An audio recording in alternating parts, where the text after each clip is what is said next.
Segundo tempo irreconhecível e falhas individuais. De quem eu estou falando? Do Brasil, que perdeu para o Japão pela primeira vez na história hoje de manhã. A seleção comandada por Carlo Ancelotti chegou a abrir 2-0 no primeiro tempo, mas levou uma virada por 3-2 numa segunda etapa para lá de esquisita, né? Ruim demais dos brasileiros. Estão aqui comigo para analisar a queda de rendimento da seleção, a Mili Lacombe e a Alicia Klein. Bem-vindas, boa noite. Ô Mili, o que você atribui, né? Por que perdemos para o Japão e perdemos ainda de virada nessas circunstâncias? Boa noite. Nossa, eu não estou conseguindo me centralizar hoje aqui. Pronto, foi. Pronto. Boa noite, Diego, Alicia, todas e todos aqui com a gente. Assim, eu não considero muito grave o que aconteceu hoje. Eu acho que a gente está fazendo testes, o Ancelotti está fazendo testes. É claro que do ponto de vista do Japão é histórico, né? É memorável. O Japão ganhou da seleção brasileira. E isso, obviamente, tem um impacto na gente. Uma seleção que nunca tinha ganhado da gente ganhou. Mas eu acho que foi a Fabíola Andrade que escreveu hoje no UOL que talvez o Ancelotti tenha errado no planejamento. Assim, ele usou o time mais forte para jogar contra a Coreia, o adversário mais fraco, e o time mais fraco para jogar contra o Japão, o adversário mais forte.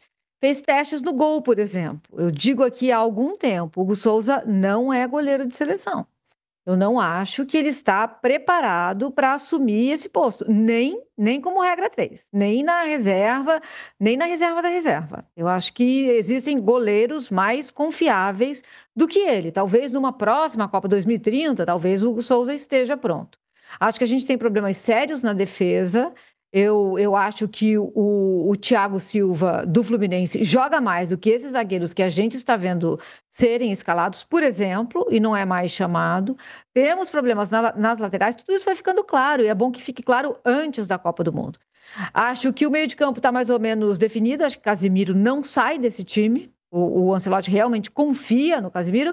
E no ataque a gente tem um arsenal, né? A gente não tem realmente problemas no ataque. O PH do Vasco, acho que ganha uma chance nessa seleção. Mas, enfim, é tudo muito teste, é tudo muito terreno movediço, assim, areia movediça, sabe?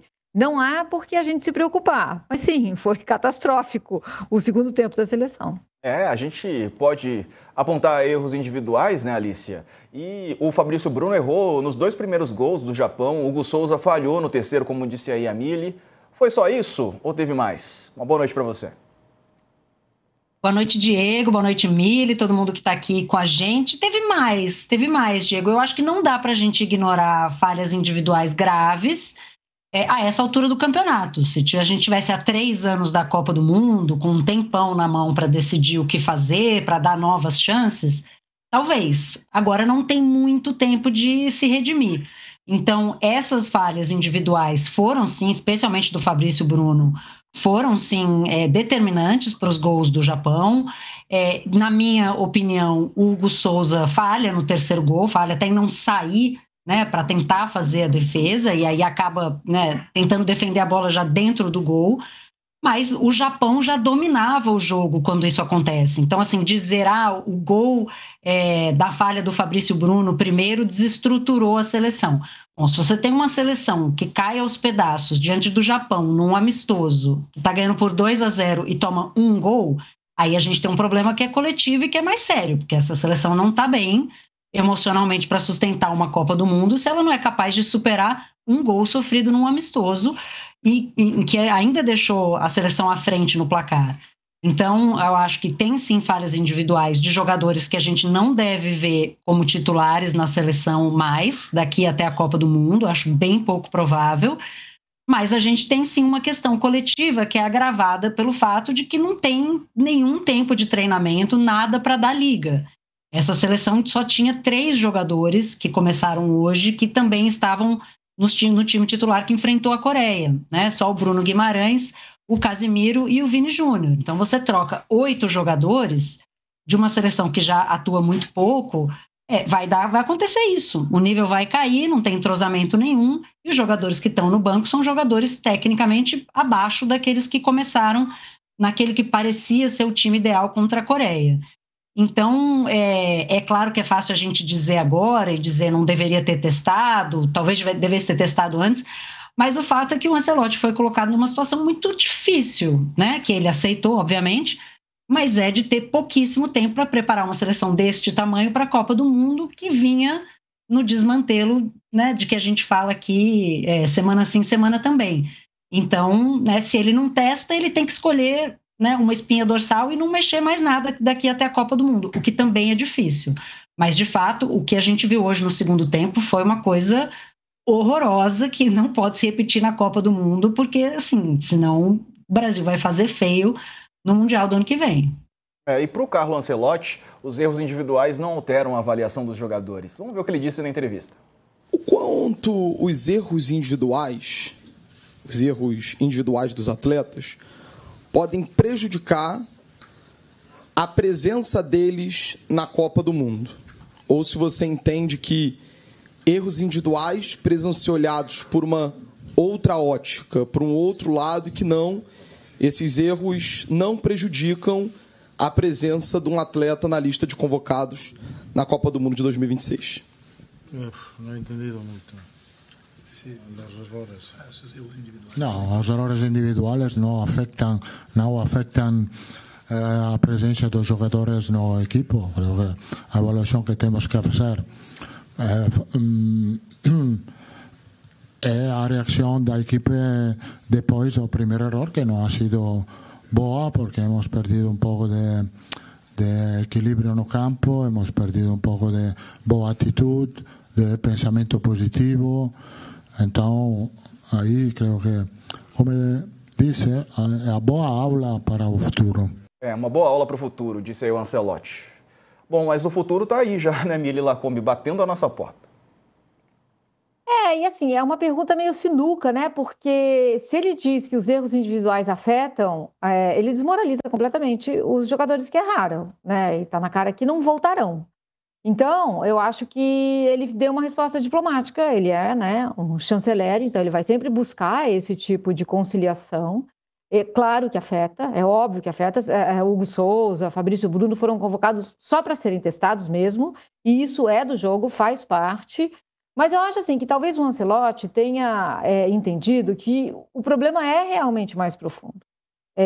Ele precisaria de mais de um ciclo, como colocou a Alicia, para montar uma seleção. É por isso que eu acho bastante problemática essa postura de vamos buscar o Hexa, que é a postura da CBF, né? E que o Ancelotti comprou. Vamos buscar o Hexa vem aí, eu vim para trazer o Hexa. Isso é você prometer muita coisa e, evidentemente, entregar menos. Assim, o Hexa não vem. Gente, assim, não é agora que o Hexa vem. Só um milagre faz esse Hexa vir.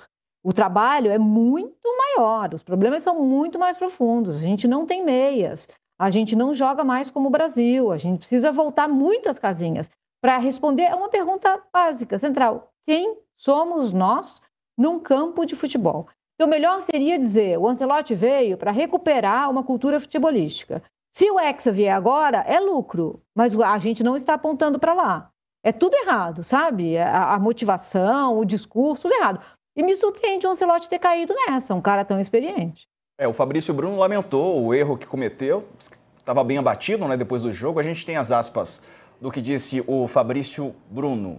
Abre aspas. Um erro não vai me definir como jogador, talvez possam querer me rotular, me criticar, faz parte do processo, mas me definir por 45 minutos, um lance é impossível. Peço que as pessoas não sejam covardes a ponto de me crucificar por um erro que infelizmente aconteceu. Fecha aspas. Isso abala também, né, o jogador, talvez essas críticas tão carregadas, né, Alicia? É horrível, né, Diego? É horrível, mas infelizmente é parte do mundo do futebol. É o que vai acontecer. As pessoas não vão remoer tanto tempo porque a data FIFA agora acabou. Essa semana ele volta para o Cruzeiro e se ele estiver bem no Cruzeiro, isso vai acabar ficando em segundo plano. Mas pode pesar numa decisão do Ancelotti lá na frente. Se ele tiver outras opções de jogadores que também estiverem bem, é difícil imaginar que duas falhas, né, tão graves, né, num jogo tão ruim, não pesem, né, contra um jogador. Que ele talvez não olhe para uma outra opção de terceiro goleiro, no caso do Hugo Souza. Né, vamos lembrar que o Hugo já está naquela primeira lista em que o Ancelotti tem muito pouca interferência. Então, alguém sugeriu dentro da CBF, muito provavelmente, né, considerando que ele está no Corinthians, é improvável que o Ancelotti já tivesse visto o Hugo Souza jogar muitas vezes. Então, ele recebeu essa sugestão. Talvez ele agora diga, eu quero olhar uma outra opção para essa terceira vaga. Então, é difícil imaginar que não influencie em nada. E sim, é cruel, é parte do mundo do futebol, mas é cruel e é covarde dizer que é um jogador que não presta, não vale nada. É um dos melhores zagueiros que a gente tem em atuação no Brasil hoje, mas nessa partida de hoje de manhã realmente foi muito mal o sistema defensivo do Brasil como um todo, com a exceção do Paulo Henrique, né, do PH, que acabou, coitado, né, num jogo, né, ficando meio apagado, essa atuação dele por causa do resultado, mas que fez uma ótima partida. É claro, a gente está de olho nos resultados da seleção brasileira.